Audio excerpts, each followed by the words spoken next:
بسم اللہ الرحمن الرحیم۔ آج کے سیشن میں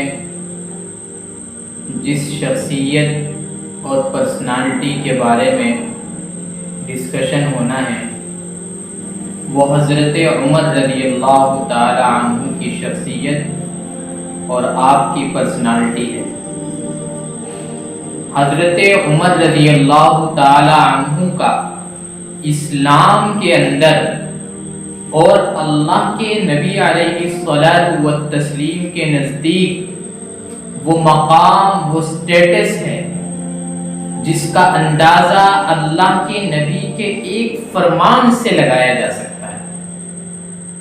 نبی علیہ السلام فرماتے ہیں لو کان بعدی نبیا لکان عمر، اگر میرے بعد کوئی نبی ہوتا، اگر میرے بعد کوئی پیغمبر ہوتا، اگر نبوت کا دروازہ مجھ پر بند نہ ہوتا اور میرے بعد کسی کو نبوت عطا کی جاتی لکان عمر، تو وہ عمر کو عطا کی جاتی، عمر نبی ہوتے میرے بعد۔ حضرت عمر رضی اللہ تعالی عنہ کے اندر وہ صفات تھی، وہ کوالٹیز تھی جو ایک نبی رسول کے اندر ہوا کرتی تھی۔ ایمان نہیں لائے تھے، شجاعت میں مشہور تھے، پورا مکہ ان سے گھبراتا تھا۔ حضرت عمر رضی اللہ تعالی عنہ آج یہ عزم کر کے چلتے ہیں، ارادہ کر کے چلتے ہیں، یہ کون محمد ہے جو نیا دین ایجاد کر کے لایا ہے، جو ایک خدا کی بات کرتا ہے، آج اس کا صفایا کر کے آتا ہوں۔ راستے میں صحابی ملے، کہاں جا رہے ہو، کدھر کا ارادہ ہے؟ کہنے لگے آج محمد کا صفایا کرنے جا رہا ہوں۔ وہ صحابی کہتے جاؤ پہلے اپنے بہن بہنوئی کی خبر لو، انہوں نے اسلام قبول کر لیا ہے۔ اچھا، حضرت عمر رضی اللہ تعالی عنہ نے راستہ بدلا اور فوراً اپنے بہن اور بہنوئی کے پاس گئے اور جا کر دروازہ کھٹکھٹایا۔ وہاں حضرت خباب رضی اللہ تعالی عنہ دونوں کو قرآن شریف پڑھا رہے تھے۔ حضرت خباب سہم گئے، ڈر کے مارے چھپ گئے، بہن اور بہنوئی موجود ہے۔ حضرت عمر نے دروازہ کھلوایا اور فوراً بہن کو بھی تماچا مارا اور بہنوئی کو بھی مارا۔ جب غصہ ٹھنڈا ہوا تو کہنے لگے اچھا وہ ذرا دکھلاؤ تو صحیح تم لوگ کیا پڑھ رہے تھے؟ وہ قرآن کا ایک رقعہ اور پرچہ باہر رہ گیا تھا۔ کہنے لگی دکھلاؤ تو صحیح۔ بہن حضرت عمر کی تھی، کہنے لگی جا جا تو ناپاک ہے، پہلے غسل کر کے آ، پھر تجھے دکھایا جائے گا، تیرے سامنے پڑھا جائے گا۔ سورہ طٰہٰ کی وہ شروع کی آیت تھی، طٰہٰ ما انزلنا علیک القرآن لتشقى الا تذکرۃ لمن یخشی تنزیلا ممن خلق الارض والسماوات العلی۔ محدثین لکھتے ہیں، مفسرین لکھتے ہیں جب یہ آیات حضرت عمر رضی اللہ تعالی عنہ کے کانوں نے سنی، ان کے کان کا سننا تھا کہ وہ آیتیں ان کے دل پر پہنچ گئی اور کہنے لگے کہ محمد صلی اللہ علیہ وسلم کے پاس مجھے لے کر چلو، میں اسلام کا کلمہ پڑھنا چاہتا ہوں، میں اسلام قبول کرنا چاہتا ہوں۔ یہ کلام، یہ قرآن جو ابھی تم نے میرے سامنے پڑھ کر سنایا ہے، اس کے اندر وہ کیفیت ہے، اس کے اندر وہ حالت ہے، اس کے اندر وہ طاقت اور قوت اور پاور ہے جس نے میرے دل کی دنیا کو بدل دیا۔ اور حضرت عمر رضی اللہ تعالی عنہ رسول اللہ کے دربار میں جا کر مشرف و اسلام ہو جاتے ہیں، اسلام لے کر آتے ہیں۔ تو ابھی اسلام کی ابتدا، اسلام کے مشن کا آغاز چھپ چھپ کے ہو رہا تھا، اور حضرت عمر رضی اللہ تعالی عنہ جب ایمان لے کر آئے تو کہنے لگے کہ ہم عبادتیں چھپ کر نہیں کیا کریں گے، ہم نمازیں چھپ کر نہیں پڑھیں گے، آج سے نمازیں کعبۃ اللہ میں پڑھی جائے گی۔ اور مکے کے چوراہے پر کھڑے ہو کر لوگوں کو خطاب کرتے ہوئے کہا، لوگوں کے سامنے تقریر کرتے ہوئے کہا کہ جو شخص میں یہ دعویٰ کرتا ہوں، یہ اعلان کرتا ہوں کہ میں محمد پر ایمان لا چکا ہوں، کوئی شخص اگر اپنے بچوں کو یتیم کرنا چاہتا ہے، اپنی بیوی کو بیوہ کرنا چاہتا ہے، اپنے ماں باپ کے سہارے کو ختم کرنا چاہتا ہے تو آئے وہ مجھ سے مقابلہ کرے۔ یہ حضرت عمر رضی اللہ تعالی عنہ کا اسلام لانا اللہ کے نبی علیہ الصلوۃ والتسلیم کی دعا کا نتیجہ تھا۔ محدثین نے ایک نقطہ کوٹ کیا ہے، وہ یہ ہے کہ تمام صحابہ اللہ کے نبی علیہ السلام کے مرید تھے، مریدین میں شمار ہوتا تھا تمام صحابہ کا، لیکن حضرت عمر رضی اللہ تعالی عنہ مراد رسول تھے، اللہ کے نبی کی دعا کا نتیجہ تھے، کیونکہ اللہ تعالیٰ کو حضرت عمر کے ذریعے اسلام کو عزت بخشنی تھی، قوت بخشنی تھی، وہ عزت بخشنی تھی، وہ قوت بخشنی تھی، وہ طاقت بخشنی تھی، جس طاقت کے اندر، جس عزت کے اندر، جس سلطنت کے اندر، جس حکومت کے اندر فارس اور روم کی حکومت مسمار کر دی گئی تھی، جس سلطنت کے اندر مسجد اقصی کو سرنڈر کیا تھا عیسائیوں نے، وہ حکومت، وہ خلافت، وہ سلطنت اللہ تعالیٰ نے حضرت عمر رضی اللہ تعالیٰ عنہ کو عطا کی۔ ایک مرتبہ رسول اللہ حضرت عمر سے کہنے لگے، اے عمر مجھ سے کتنی محبت کرتے ہو؟ عجیب واقعہ ہے۔ حضرت عمر کہتے، یا رسول اللہ دنیا کی ہر چیز سے زیادہ محبت کرتا ہوں۔ آپ نے فرمایا اپنی جان سے؟ تھوڑی دیر ٹھہرے، اور ٹھہرنے کے بعد کہنے لگے، الآن یا رسول اللہ، اب اے اللہ کے نبی میں اپنی جان سے بھی زیادہ آپ سے محبت کرتا ہوں۔ رسول اللہ نے فرمایا اب تمہارا ایمان کامل ہوا ہے، لا یؤمن احدکم حتی اکون احب الیہ من والدہ وولدہ والناس اجمعین، تم میں سے کوئی اس وقت تک مومن کامل ہو ہی نہیں سکتا یہاں تک کہ مجھ سے محبت کرنے والا نہ بن جائے، اپنے والدین سے زیادہ، اپنی آل و اولاد سے زیادہ، اور اپنے دوست و احباب سے زیادہ، تمام لوگوں سے زیادہ، جب تک مجھ سے محبت کرنے والا نہیں بنے گا مومن کامل نہیں ہو سکتا۔ حضرت عمر رضی اللہ تعالی اللہ کے نبی علیہ السلام کے بعد خلافت سپرد کی گئی حضرت ابو بکر کو، حضرت ابو بکر کے بعد خلافت سپرد کی گئی حضرت عمر کو۔ حضرت عمر رضی اللہ تعالی عنہ کا جو دور خلافت ہے وہ سنہرے حروف سے لکھے جانے کے قابل ہے۔ آپ ان کے زمانے کی، ان کے خلافت کی تاریخ اٹھا کر پڑھیے۔ صحابی کہتے ہیں کہ حضرت عمر کے زمانے خلافت میں کوئی جمعہ ایسا نہیں گزرتا تھا جس جمعے کے اندر ہم نئی بستی کے اندر، نئے شہر کے اندر اس کو فتح کر کے اس میں جمعے کی نماز نہ ادا کرتے۔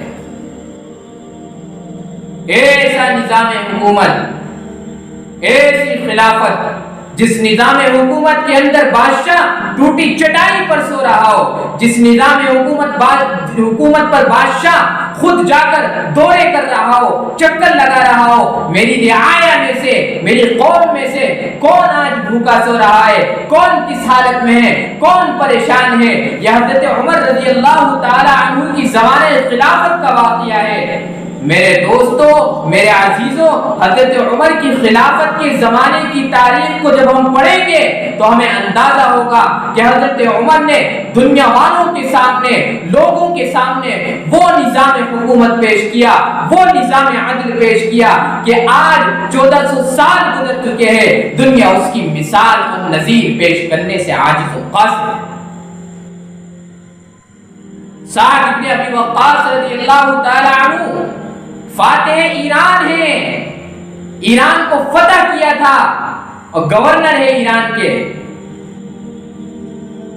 حضرت سعد بن ابی وقاص رضی اللہ تعالی عنہ نے اپنے گھر کے باہر دربار کھڑے کر دیے۔ حضرت عمر کو خبر پہنچی مدینے کے اندر کہ فاتح ایران حضرت سعد بن ابی وقاص نے اپنے گھر کے باہر دربار کھڑے کر دیے۔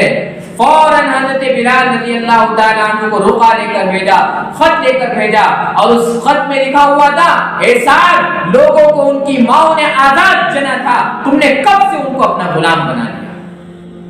وہ حریت، وہ آزادی جو اسلام کے اندر ہے وہ کسی چیز کے اندر نہیں ہے، وہ آزادی جو نظام حکومت اسلام کے اندر ہے وہ کسی نظام حکومت کے اندر نہیں۔ وہ آزادی، وہ حریت، جس حریت کے اندر، جس حکومت کے اندر ایک عام انسان کو بھی یہ کہنے کا حق ہو، اے بادشاہ سلامت، اے امیر المومنین، آپ کے پاس یہ کرتا کہاں سے آیا، آپ کے پاس یہ محل کہاں سے آیا؟ وہ فریڈم آف ایکسپریشن ہے وہ اسلام کے اندر۔ یہ حضرت عمر کی خلافت کا سنہرا دور تھا۔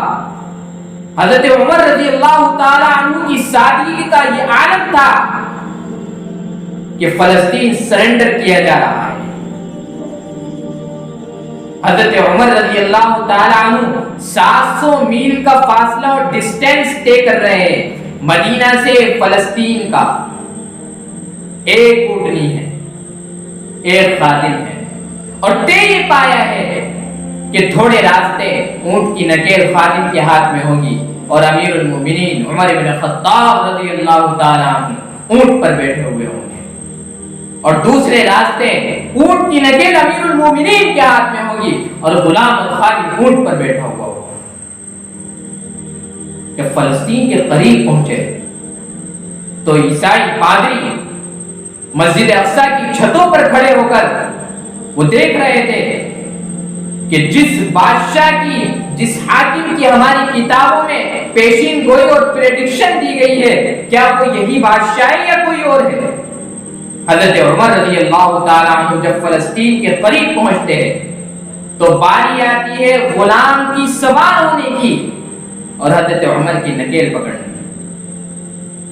غلام کہتا ہے یا امیر المومنین، میں اپنی باری آپ کے سپرد کرتا ہوں، آپ اونٹ پر سوار ہو جائیے، میں اونٹ کی نکیل پڑتا ہوں۔ حضرت عمر نے ڈانٹ لگائی اور فرمایا دون فدون، باری تو باری ہوا کرتی ہے۔ حضرت عمر رضی اللہ تعالی عنہ اونٹ کی نکیل پکڑے ہوئے ہیں اور غلام اور خادم اونٹ پر بیٹھا ہوا ہے اور مسجد اقصی جا رہے ہیں۔ اور مسجد اقصی کس لیے جا رہے ہیں؟ چارج لینے کے لیے جا رہے ہیں، آفیشل وزٹ ہے، سرکاری وزٹ ہے، چارج لینے کے لیے فلسطین کا مسجد اقصی کا یہودیوں عیسائیوں سے لینے جا رہے ہیں۔ باوجود اس کے کہ خود اونٹ کی نکیل پکڑے ہوئے، کپڑوں پہ 17 پیون لگے ہوئے، اس حالت کے اندر مسجد اقصی جاتے ہیں اور وہاں کے عیسائی اور پادری حضرت عمر رضی اللہ تعالیٰ عنہ کو بغیر جنگ و جدال کے، بغیر قتل کے ان کے ہاتھ میں مسجد اقصی کی چابی سپرد کر دیتے ہیں۔ یہ ہمارے پرخ تھے، یہ ہمارے اسلاف تھے جن کے نقش قدم پر آج ہمیں دنیا کے سامنے ایک نمونہ پیش کرنا تھا، ایک آئیڈیل پیش کرنا تھا، ایک رول ماڈل پیش کرنا تھا، جو آج ہم پیش نہیں کر پائے۔ یہ ہماری غلطی ہے، یہاں اپنا قصور ہے۔ ہم نے اپنے پرکھوں کا، اپنے بزرگوں کا، اپنے اسلاف کا اصل نمونہ، اصل زندگی، اصل تاریخ، اصل بایوگرافی لوگوں کے سامنے پیش نہیں کی ہے۔ آج ہم یہ کہتے ہیں، یہ شکوہ کرتے ہیں کہ اسلام کو بدنام کیا جاتا ہے، اسلام کے ساتھ سازشیں کی جاتی ہے، یہاں کمیاں اپنی ہیں، یہاں کوتاہیاں اپنی ہیں۔ ہم نے لوگوں کے سامنے اسلام کی اصل تصویر کو پیش نہیں کیا، اور ہماری اصل زندگی، ہماری گراؤنڈ زندگی ایسی نہیں ہے جسے دیکھ کر لوگ اسلام کو سمجھ پائے۔ اسلام کی ڈیفینیشن کو چینج کر دیا، اسلام کی تعریف کو بدل کر رکھ دیا۔ ایک عام بندہ اسلام کے احکامات اور اسلام کی فرامین کو نہیں پڑھتا، جو غیر مسلم ہوتا ہے وہ اسلام کے فرامین کو نہیں پڑھتا، بلکہ وہ مسلمانوں کے کریکٹر کو دیکھتا ہے، ان کے لائف سٹائل کو دیکھتا ہے، ان کی زندگی کو دیکھتا ہے، ان کے لائف سٹائل کو دیکھ کر وہ سمجھتا ہے یہ اسلام ہے۔ ایک مسلمان جھوٹ بولتا ہے، دغابازی کرتا ہے، مال میں ملاوٹ کرتا ہے، دھوکہ دیتا ہے، شراب پیتا ہے، زنا کرتا ہے، اسلام کے اندر اس کا کیا حکم ہے؟ یہ بات کس سے چھپی ہوئی ہے؟ لیکن لوگوں کے درمیان جب ہم یہ کام کرتے ہیں، یہ جرائم کرتے ہیں، تو لوگ یہ سمجھتے ہیں کہ اسلام کے اندر ایسی چیزیں جائز ہیں۔ اس لیے ہمیں لوگوں کے سامنے اسلام کی اصل تصویر پیش کرنی ہے جو حضرت عمر بن خطاب رضی اللہ تعالیٰ عنہ نے پیش کری۔ عمر ابن خطاب رضی اللہ تعالی عنہ کا اللہ کے نبی کے سامنے یہ مقام تھا کہ آپ علیہ الصلوۃ والتسلیم یہ فرما رہے ہیں کہ اگر میرے بعد کوئی نبی ہوتا تو وہ عمر ہوتے، وہ عمر ہوتے، وہ عمر ہوتے، کیونکہ عمر رضی اللہ تعالی عنہ کے اندر وہ جلال تھا، وہ قوت تھی، ان کی وہ خاصیت تھی، ان کے اندر وہ صفات تھی، وہ کوالٹیز تھی جو ایک نبی اور رسول اور پیغمبر کے اندر ہوا کرتی ہے۔ اس لیے میرے عزیزو، حضرت عمر رضی اللہ تعالی عنہ کی زندگی سے جو ہمیں سبق ملتا ہے وہ یہ ملتا ہے کہ آدمی اپنی زندگی سادگی کے ساتھ گزارے۔ اگر اللہ تعالیٰ اس کو کوئی مقام دے دے، کوئی حیثیت دے دے، کوئی عہدہ دے دے تو اترائے نہ، تکبر نہ کرے، اس کا غلط استعمال نہ کرے، اس کا ایکسپلائٹیشن نہ کرے، اس کا ایک طریقے سے اس میں سازشیں نہ رچے، بلکہ اس کا صحیح استعمال کرے، اللہ کا فضل اور اس کا کرم اپنے اوپر سمجھے اور اللہ تعالیٰ کا شکر ادا کرے۔ نعمت کے ملنے پر جو قوم اللہ کا شکر ادا کرتی ہے، اپنے مالک کا شکر ادا کرتی ہے، اور نعمت کے چھن جانے پر جو قوم صبر کرتی ہے، وہ قوم اس دنیا میں بھی کامیاب ہوتی ہے، آخرت میں بھی کامیاب ہوتی ہے۔ یہی قرآن کا خلاصہ ہے، یہی احادیث نبویہ کا خلاصہ ہے، یہی رسول اللہ کی زندگی کا خلاصہ ہے، اور یہی چاروں خلفاء حضرت ابو بکر صدیق، عمر بن خطاب رضی اللہ تعالیٰ عنہ، حضرت عثمان رضی اللہ تعالیٰ عنہ، حضرت علی المرتضی رضی اللہ تعالیٰ عنہ، یہ چاروں خلفاء اربع کی زندگی کا خلاصہ ہے کہ نعمت کے مل جانے پر اللہ کا شکر ادا کرے اور نعمت کے چھن جانے پر صبر کرے۔ اس صبر کے نتیجے میں اللہ تعالیٰ ایک دن ایسا لائے گا کہ اس نعمت سے بڑی نعمت آپ کے ذمے میں لکھ دی